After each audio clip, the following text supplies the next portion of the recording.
मांगत तुलसीदास कर जोरे, बसहि राम सिय मानस मोरे। एक भक्त ने पूछा है कि तुलसीदास जी को संस्कृत नहीं आती थी क्या, जो उन्होंने रामचरितमानस की रचना अवधी भाषा में की या विनय पत्रिका ब्रज भाषा में लिखी। यह बिल्कुल वैसा है जिसे बहुत अच्छी हिंदी आती हो और वह इलीट क्लास की अंग्रेज़ी भाषा ना बोले तो लोग कहें कि क्या आपको अंग्रेज़ी नहीं आती। तुलसीदास जी संस्कृत के प्रकांड पंडित थे, ज्ञाता थे, मर्मज्ञ थे। आपने सुना होगा श्री रामचंद्र कृपालु भजमन, यह संस्कृत में स्तुति है और संस्कृत की सारी स्तुतियाँ तुलसीदास जी ने जो रची हैं वे रागों पर आधारित हैं, पक्के रागों पर। रागों पर किसी रचना को रचना असाध्य कार्य होता है, कोई सिद्ध पुरुष ही कर सकता है। तो आज की जो रचना है राग धनाश्री पर आधारित है और ये संस्कृत में है यह रचना और भगवान शिव की स्तुति है। इसके आधे भाग की यहाँ पर प्रस्तुति है, आगे भाग की अगले एपिसोड में आएगी। और संस्कृत की व्याख्या मैंने कुछ इस प्रकार से की है कि जब आप उसे सुनेंगे उसके साथ साथ उसका पाठ्य यानी टेक्स्ट भी चलेगा तो आपको लगेगा अरे संस्कृत इतनी सरल है, हमने बस किसी से अपनी दूरी बना ली है। संस्कृत से बनती हुई दूरी ने हमें उससे डरा कर रखा हुआ है। नज़दीकियाँ आती हैं तो प्रेम बढ़ता है। वो सुना है ना, आप यूं ही अगर हमसे मिलते रहे देखिए एक दिन प्यार हो जाएगा।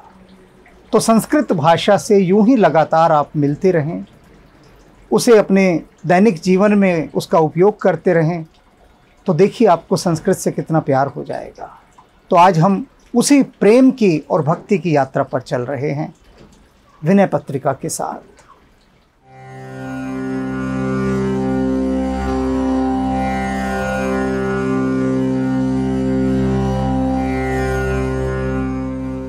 देव मोहतम तरणे।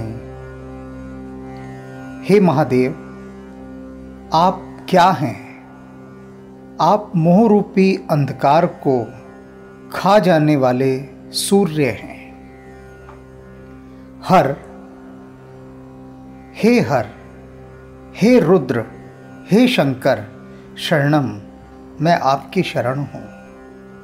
हरण मम शोक लोकाभिरामम, आप मेरे शोकों का हरण कीजिए हे लोकाभिराम। किस शोक के हरण की बात तुलसीदास जी कर रहे हैं? क्या शोक है उनको?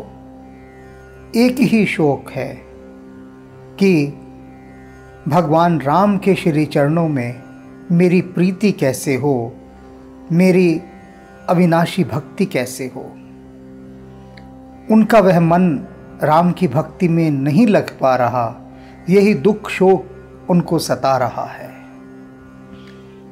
बाल शशि भाल, आपके मस्तक पर बाल शशि है, बाल चंद्रमा अर्थात दूज का चांद जो अतीव शोभित हो रहा है।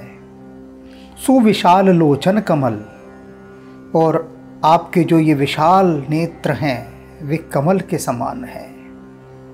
काम शतकोटि लावण्य धामम, और आप क्या हैं? ये जो करोड़ों कामदेव हैं उन करोड़ों कामदेव को भी लजाने वाला आपका सौंदर्य है। आप ऐसे सौंदर्य के धाम हैं, सुंदरता के धाम हैं। कंबु कुंदेन्दु कर्पूर विग्रह रुचिर, आपका यह सुंदर शरीर शंख कुंद का जो फूल होता है उसके समान श्वेत, चंद्रमा के समान उज्ज्वल और कपूर के समान सुगंधित और श्वेत है। अर्थात भगवान शिव के उज्ज्वल स्वरूप का, उनके विग्रह का, उनके शरीर का वर्णन कितने सुंदर उपमानों के माध्यम से तुलसीदास कर रहे हैं। तरुण रवि कोटि तनु तेज भ्राजे, और आपका जो तेज है, आपके शरीर का जो तेज है वो ऐसे भासता है, ऐसे भासित होता है जैसे कि तरुण रवि हो, यानी जवान सूर्य। जवान सूर्य का मतलब क्या कि दोपहर का सूर्य। दोपहर का सूर्य जैसे चमकता है, ऐसे करोड़ों यदि दोपहर के सूर्य चमकें तो उनकी जो चमक होगी, उनकी वह चमक भी आपकी चमक के समान फीकी पड़ जाएगी। ऐसा झलमलाता है आपका तेज। करोड़ों जवान सूर्य भी फीके हैं। भस्म सवरांग, आपके सारे शरीर पर भस्म लगी है। अर्धांग शैलात्मजा, और जो शैल पुत्री हैं, हिमाचल की पुत्री पार्वती, वे आपका आधा अंग हैं। अर्धनारीश्वर में जो आधा अंग है वे पार्वती जी हैं।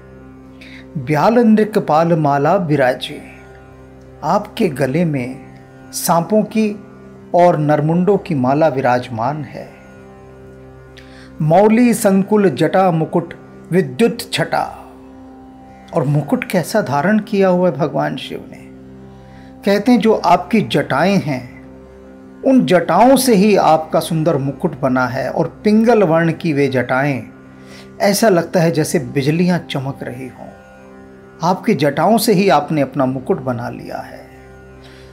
तटनी बर बार बारी हरि चरण पूतम, और यह जो देव नदी गंगा है, जो श्री हरि के चरणों से उत्पन्न हुई है, वह आपके सिर की शोभा को बढ़ाती है। श्रवण कुंडल, कानों में आपने कुंडल धारण किए हुए हैं। गरल कंठ, कंठ में आपके विष है।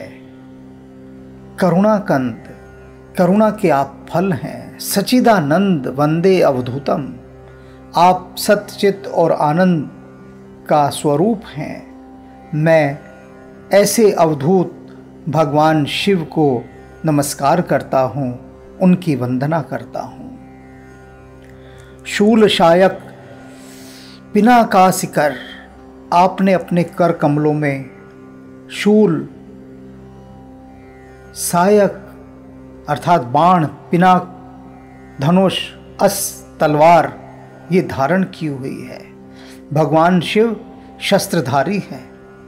उनके पास भाले, तीर, धनुष ये सब उनके कर कमलों में हैं। शत्रुवन दहन इव धूम्रध्वज वृषभयानम, शत्रुवन दहन, शत्रु रूपी वन को जलाने के लिए इव धूम्रध्वज, आप अग्नि हैं। वृषभयानम, आपका जो यान है, आपका जो वाहन है वह बैल है। व्याघ्र गज चर्म परिधान, और आपका जो परिधान है, वस्त्र है, वह क्या है? व्याघ्र की और हाथी की खाल।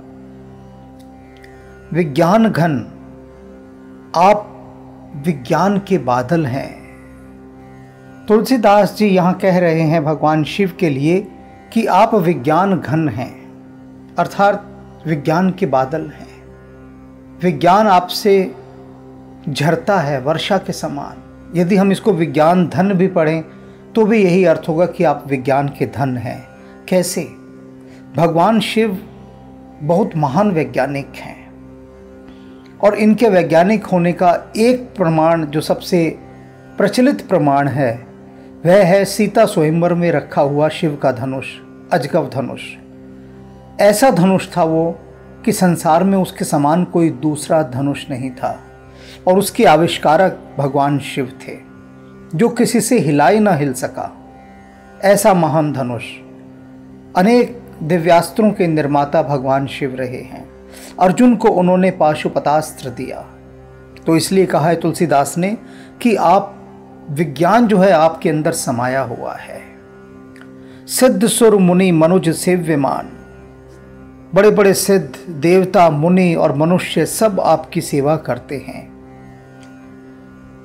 तांडवीत नृत्य पर डमरुडिम प्रवर, तांडवीत नृत्य पर आप जो तांडव नृत्य करते हैं उस पर डमरू डिम डिम प्रवर, आपका जो डमरू है वो डिम डिम डिम डिम करके बड़ा भयंकर रूप से, तीव्र रूप से बजता है।